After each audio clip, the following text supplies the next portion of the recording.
Warahmatullahi wabarakatuh. Semangat pagi, anak-anak hebatnya Bu Tenri. Apa kabar? Nah, kali ini kembali lagi nih Bu Tenri. Ya, sembari kalian belajar tentunya Bu Tenri hadir mendampingi kalian gitu ya. Baik, kita mulai hari ini dengan bacaan basmalah. Semoga kegiatan pembelajaran kita kali ini yang berbalut seram Ibu Tenri dapat berjalan dengan lancar ya, tentunya memberikan banyak kemanfaatan dan keberkahan bagi kita semua. Bismillahirrahmanirrahim. Baik, kita mulai loh anak-anak hebat. Apa sih Bu Tenri? Kita tuh mau ngapain Bu Tenri? Iya, kita lagi belajar untuk kisi-kisi asesmen sumatif akhir semester ganjil untuk kalian anak-anak hebatnya Bu Tenri kelas 12. Bagaimana? Sudah siap? Baik. Nih, asesmen sumatif akhir semester atau ASAS kali ini mencakup kategori soal yang mengukur kemampuan memahami, menganalisis, dan mengevaluasi teks, baik faktual maupun sastra loh anak-anak hebat. Kemudian kategori ini selaras dengan kompetensi tes kemahiran akademik ya TKA yang menuntut keterampilan membaca pemahaman, penalaran bahasa, dan penerapan kaidah kebahasaan dalam konteks akademik. Bagaimana? Siap-siap? Baik anak-anak hebat, nih kita akan langsung ke materinya. Waduh, banyak ya Bu Tenri. Iya, ini adalah materi yang Bu Tenri sudah simpulkan dari 10 paket yang sudah tersedia untuk asas ganjil kita ya.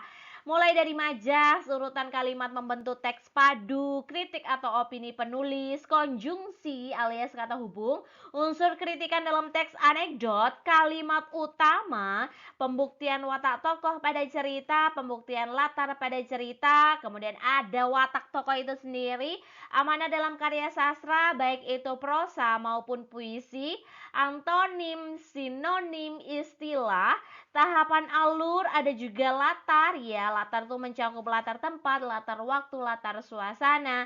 Kemudian ada pantun, ada keteladanan tokoh, ada tanda baca, kalimat efektif, kalimat opini, kata baku, lamaran pekerjaan, ada ungkapan nilai, adat, moral, agama, budaya, dan pendidikan, itu bagian-bagian dari nilai. Ada unsur ekstrinsik prosa, isi teks negosiasi, penulisan judul karya, kalimat penjelas untuk teks rumpang, ide pokok, adjektiva, keberpihakan penulis teks editorial, pihak yang dituju, ada kalimat fakta, ada tanda baca kalimat langsung, tanda baca alamat surat, makna konotasi, baik itu ada yang positif, ada yang negatif, unsur intrinsik yang dominan muncul, keterkaitan nilai atau isi cerita dalam kehidupan sehari-hari, interpretasi dalam teks anekdot, ada juga kalimat semakna, ada simpulan, pernyataan sesuai, hubungan sebab akibat, isi iklan, hubungan perbandingan, ada ringkasan, sudut pandang, persamaan dua teks, pikiran penjelas, ada peribahasa, ada pronomina, ada kata berimbuhan, kata ini merujuk pada inti dalam teks drama, langkah kerja dalam teks prosedur kompleks,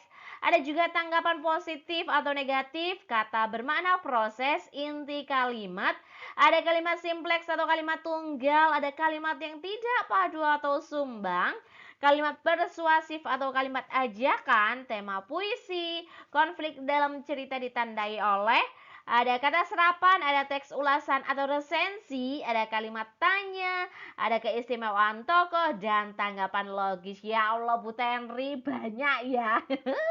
Semangat-semangat, yuk kita semangat.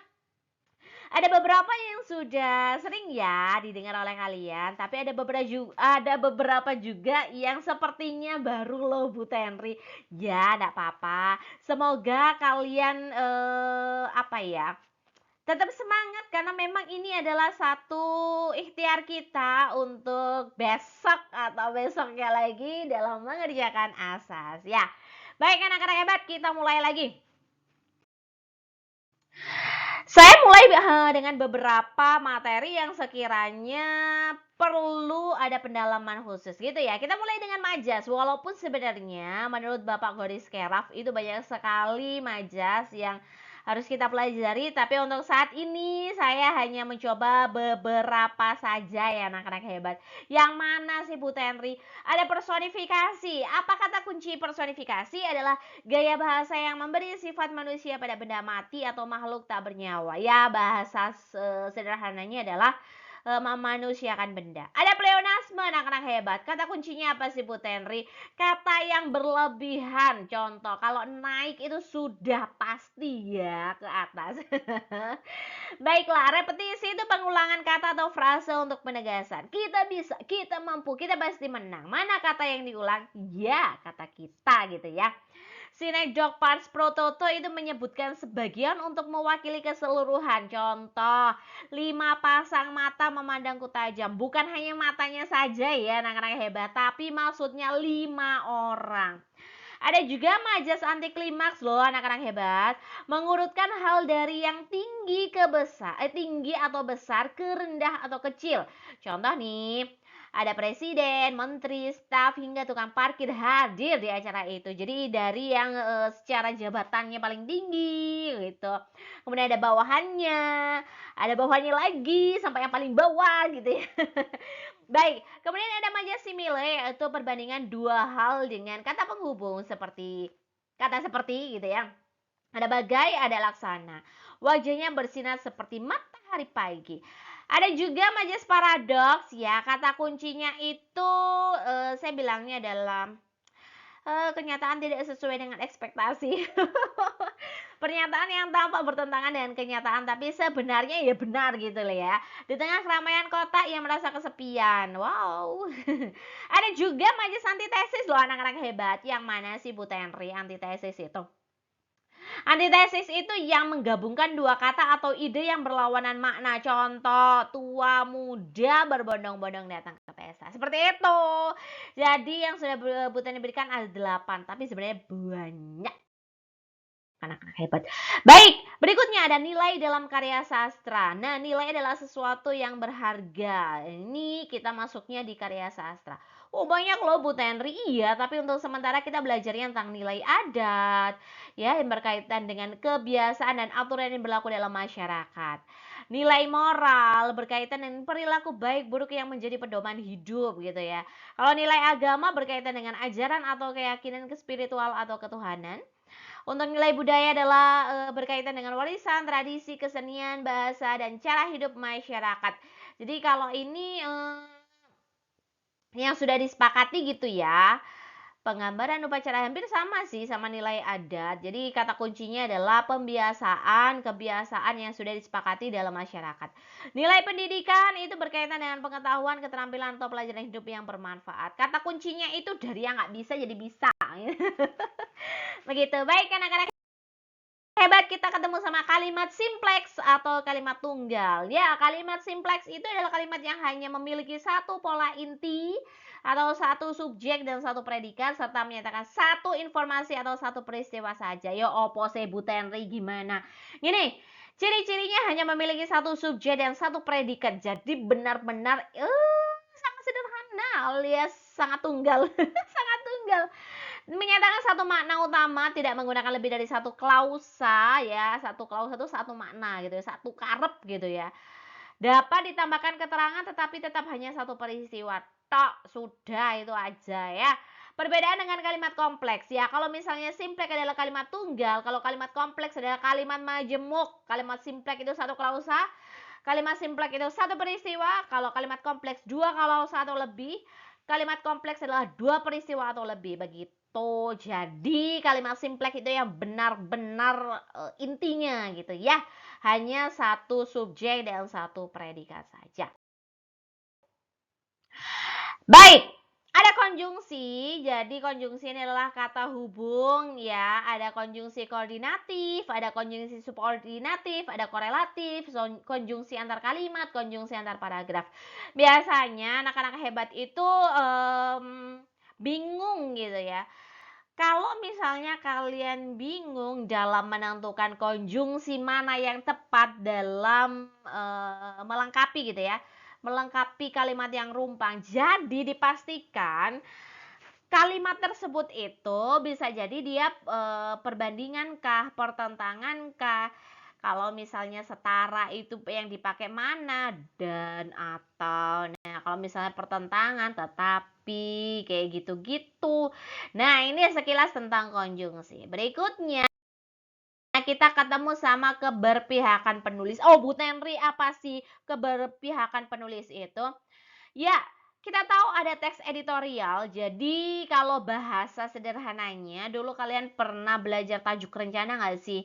Jadi itu adalah salah satu tulisan dari editor sebuah surat kabar yang pastinya itu akan ditulis oleh editor surat kabar tersebut yang memuat tentang hal-hal terkini begitu.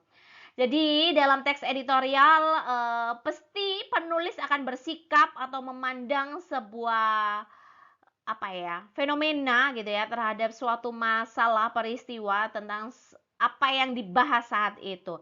Nah, keberpihakan ini terlihat dari cara penulis menyampaikan pendapat, memilih kata, dan menonjolkan fakta tertentu untuk mendukung argumennya. Waduh, Bu Tenri, gimana sih? Nih langsung Bu Tenri siapkan sebuah contoh. Jadi di sini ada satu contoh tentang teks editorial. Jadi teks editorial sekali lagi kita sebutnya adalah tajuk rencana kalau bahasa sederhananya. Itu adalah satu ulasan yang ditulis oleh editor oleh salah satu tim dari surat kabar yang membahas tentang suatu masalah kekinian. Nah, kira-kira penulis itu berpihak terhadap siapa sih ketika dia menulis? Nah, kayak gitu. Contoh di sini, perkembangan batik pada masa sekarang cukup menggembirakan. Hal ini berdampak positif bagi pengrajin batik di berbagai daerah. Permintaan batik tulis maupun batik cap sangat tinggi, walaupun kebutuhan pasar batik tersebut meroket, namun sebagian sudah dipenuhi dengan tekstil bermotif batik yang diproduksi oleh perusahaan-perusahaan tekstil yang bermodal besar. Beberapa pengrajin batik menghendaki untuk pembayaran di muka agar produksinya bisa lancar dan pembeli akan segera menerima pesanan yang diminta. Jadi kalau seorang editor kemudian menulis kayak gini, kira-kira nih anak-anak hebat, dia itu lebih memihak yang mana sih? Nah, bahasa kalimat tanya adalah keberpihakan penulis pada paragraf tersebut mewakili yang mana? Iya, mewakili yang C alias pengrajin batik. Berikutnya, tanda baca alamat surat, anak-anak hebat. Kalau alamat surat itu merupakan bagian surat yang menunjukkan tujuan pengiriman surat atau alamat penerima atau pengirim surat. Tanda baca digunakan untuk membuat alamat lebih jelas dan mudah dibaca. Contoh ini beberapa soal alamat surat yang salah ya anak-anak hebat. Sengaja sih sebenarnya untuk memastikan kalian apakah memang kalian itu apa ya bahasanya tanda gitu menyadari bahwa ini salah. Untuk yang terhormat titik SDR titik Adinda Soekarno, S titik P kapital D titik untuk perhatian U titik P titik kepala bagian personelia PT titik. Nah, ini yang salah loh anak-anak hebat. PT itu tidak menggunakan titik begitu ya. Berikutnya saya langsung geser aja sebelahnya deh. Yang terhormat titik BPK titik bener Joko koma bener SH itu yang salah karena untuk gelar sarjana hukum itu S titik H titik. Direktur PT nggak pakai tanda titik ya, bener. Berikutnya kepada YTH. Nah, ini dia. Nah, kalau bisa kepada dan YTH itu tidak boleh disejajarkan dalam satu baris. Jadi YTH aja, kepada maka kepada aja gitu ya. Berikutnya YTH titik 2. Ini salah. PT juga salah, ada titiknya. YTH itu tidak titik 2 tapi titik 1 begitu. S-nya sih sama, benar, nggak ada masalah. Baiklah, semoga kalian nanti dalam melengkapi atau memperbaiki tanda baca alamat surat sudah benar ya. Berikutnya anak-anak hebat, pihak yang dituju. Loh Bu Tenri, pihak yang dituju itu seperti apa sih?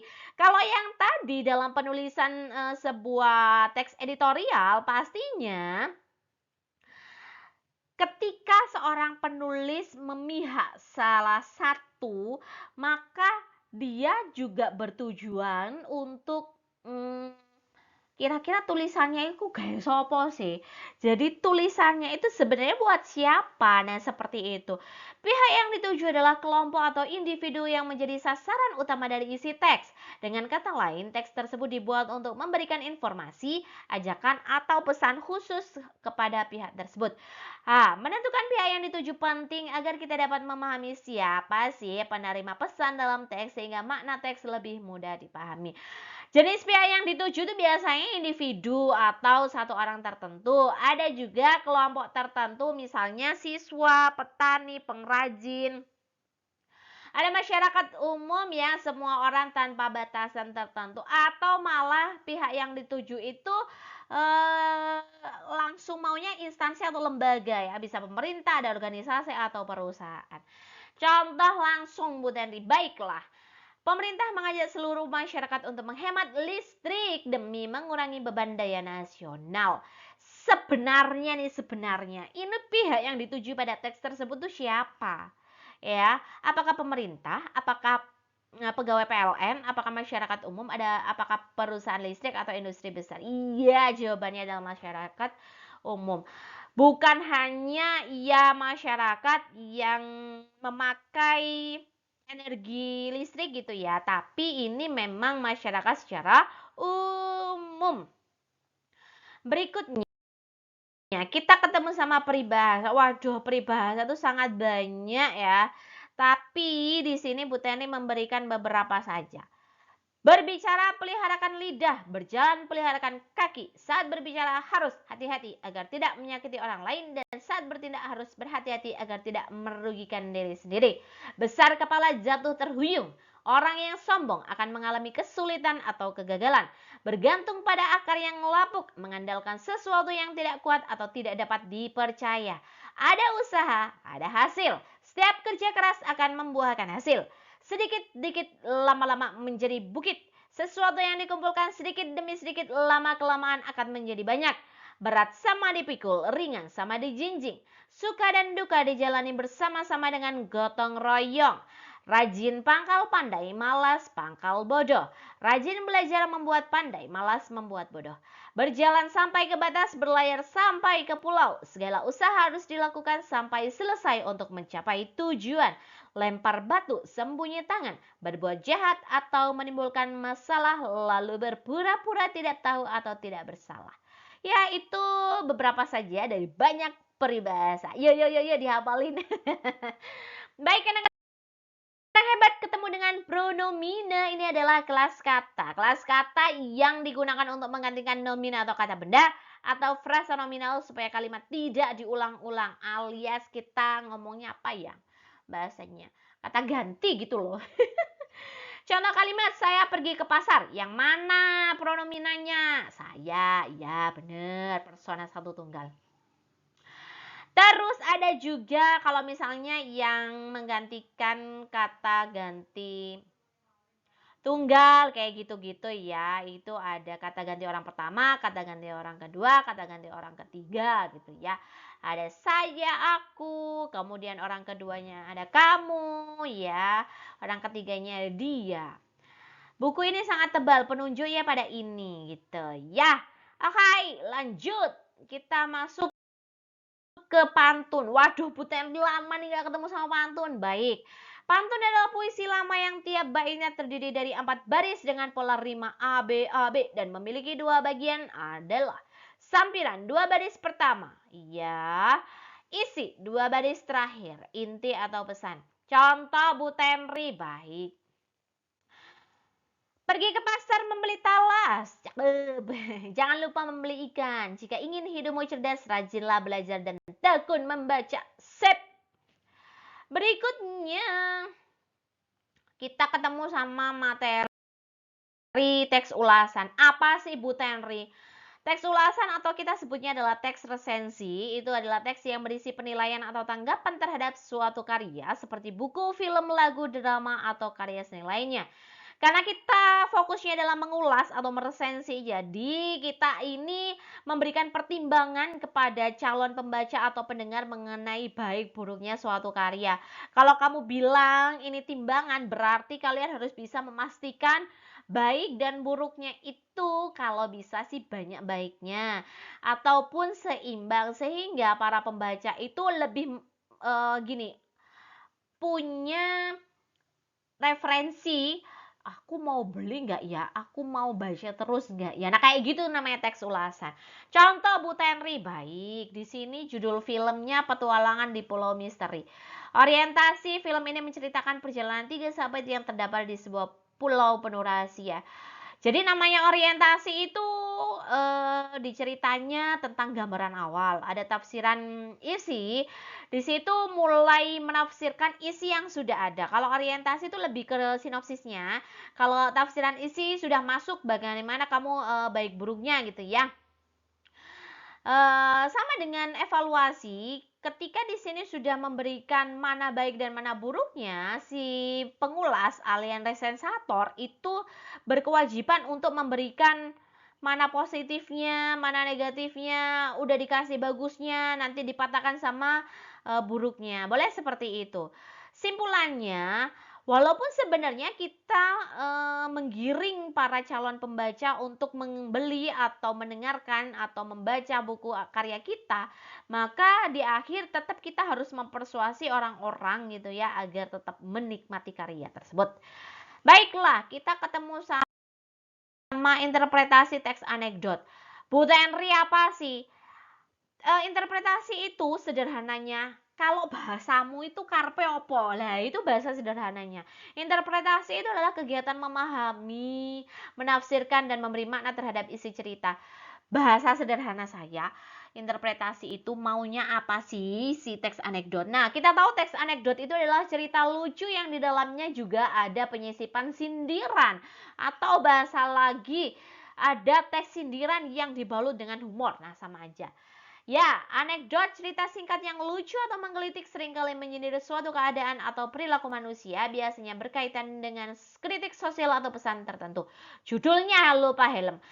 Suatu pagi Andi dihentikan polisi karena tidak memakai helm. Kenapa tidak pakai helm, Mas? Helm saya lagi di rumah, Pak. Takut kedinginan kalau ikut di bawah motor. Iya. Baiklah, sebenarnya pesan moralnya adalah keselamatan berkendara itu harus diutamakan dan jangan sampai namanya helm ketinggalan di rumah biar nggak masuk angin dan sebagainya, itu tidak masuk akal. Jadi bahasa sederhananya interpretasinya adalah maunya si pengendara itu menghindari aturan tapi tidak bisa karena memang itu salah satu syarat untuk berkendara. Baik, lanjut. Kita masuk ke bagian berikutnya. Apa sih Bu Tenri? Kalimat langsung, anak-anak hebat. Kalimat langsung adalah kalimat yang mengutip ucapan seseorang secara langsung tanpa mengubah kata-kata. Kalimat ini biasanya ditandai dengan tanda petik. Tanda petik 2 untuk mengapit ucapan diawali dengan huruf kapital pada kata pertama di dalam tanda petik, biasanya diikuti tanda koma sebelum tanda petik dibuka. Intonasinya jelas sedang mengucapkan secara langsung. Bu Tenri, ini yang mana sih yang benar?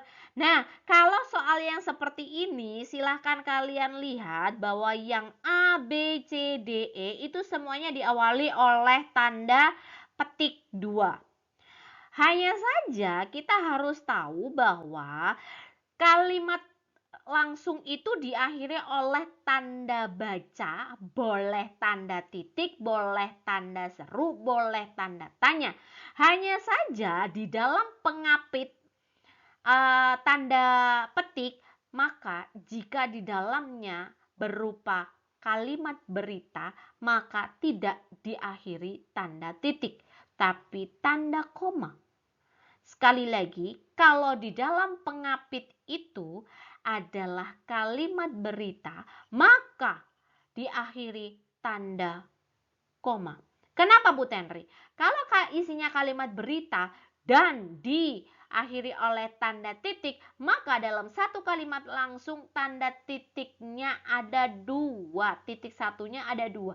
Sedangkan yang dimaksud dengan kalimat itu utuh satu itu adalah bisa disebut kalimat berita, bisa disebut dengan kalimat tanya, bisa disebut dengan kalimat perintah. Tapi kalau yang ini untuk yang A itu salah. Kenapa? Karena di dalam pengapit tanda titik. Padahal harusnya koma dan di akhir kepada Rani bukan koma tapi titik. Yang nomor B itu salah. Kenapa? Tanda titik harus koma. Di akhir benar. C. Tanda titik ya. Karena dia kalimat berita, maka diganti dengan koma dan diakhiri oleh tanda titik. Untuk yang D sama E karena tidak perlu menggunakan kurung kurawal gitu ya. Jadi jawabannya adalah C. Alhamdulillah, bisa. Berikutnya anak-anak hebat, ketemu dengan kata bermakna proses. Apa sih Bu Tenri? Kata bermakna proses adalah kata yang menunjukkan adanya suatu kegiatan, perubahan, atau peristiwa yang berlangsung dari awal sampai akhir. Jadi kalau kata ini biasanya menunjukkan sesuatu yang bertahap, biasanya menggunakan kata kerja atau kata berimbuhan tertentu. Contohnya, perubahan dari kata ubah menunjukkan proses. Nah seperti ini nih, berarti hampir semua kata menggunakan imbuhan pe. Karena memang menunjukkan proses. Berikutnya, tanggapan logis. Baik, ini tanggapan logis adalah pendapat atau respon yang diberikan terhadap suatu pernyataan atau pendapat atau informasi dengan menggunakan alasan yang masuk akal dan berdasarkan fakta yang relevan. Berarti namanya logis itu kan masuk akal. Ya ini adalah salah satu opini, salah satu pendapat yang masuk akal terhadap sesuatu dan memang benar terjadi adanya gitu ya. Contoh, kemacetan lalu lintas Jakarta sudah merisaukan banyak pihak. Para profesional menyebutkan fenomena ini berpotensi mengundang stres. Mereka mengatakan kalau hal ini dibiarkan berlarut-larut, hidup di Jakarta menjadi tidak nyaman.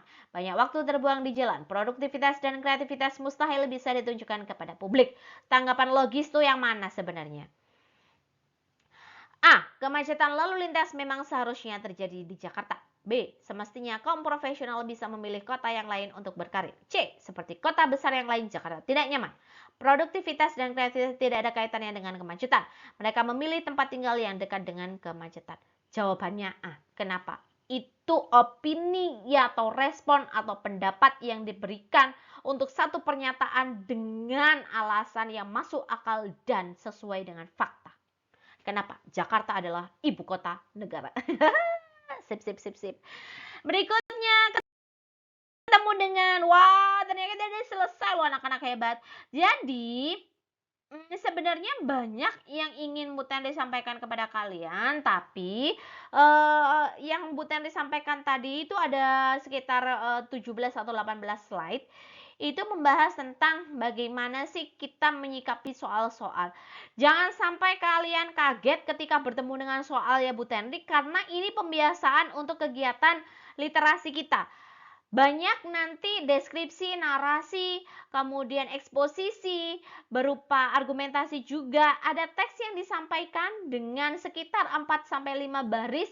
Kalian harus membiasakan jadi baca, ingat-ingat kata kuncinya, dipastikan lagi kalau sudah ketemu pilihan jawaban dari A, B, C, D, E, kembalikan lagi apakah memang itu jawabannya.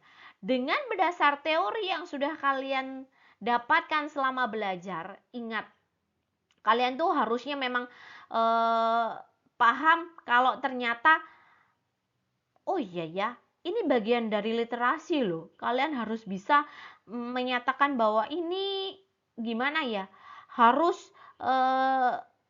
dijalani gitu, karena dari pembiasaan kita tuh sering sekali mengabaikan, ya sudah saya pilih jawabannya yang menurut saya nyambung gitu aja. Padahal besok berikutnya itu 90 menit untuk 50 soal itu dirasa cukup ketika kalian sudah mulai membaca soalnya dengan teliti. Ini hanya gambaran dari beberapa soal, beberapa teori dari kisi-kisi yang sudah ada, tapi ayo kita bekerja bersama, kita belajar bersama untuk mencapai satu titik, yaitu pemahaman. Pegang teguh asas, ambil peluang, selalu berusaha, atasi rintangan, sukses menanti. Itu saya ambil dari singkatan asas. Semoga bermanfaat apa yang sudah kita pelajari hari ini. Dan ini adalah salah satu slide yang sangat cantik, yang sangat manis dari hello@reallyGreatSite.com. Ayo kita bekerja bersama, ayo kita belajar bersama, pegang teguh asas, ambil peluang, selalu berusaha, atas rintangan, sukses menanti. Itu saja dari Bu Tenri, alhamdulillahirrahmanirrahim. Semoga sistem kebut semalam kalian hari ini berjalan dengan lancar. Semoga Bu Tenri pun juga bisa memberikan dampak yang baik untuk kemajuan kalian. Ini adalah salah satu ikhtiar kita untuk belajar tentang membaca, berliterasi, tentunya dari hal-hal yang sudah kita dapatkan dari bacaan-bacaan tersebut akan memberikan dampak yang sangat-sangat hebat untuk kita. Bu Tani pamit. Assalamualaikum warahmatullahi wabarakatuh. Semangat!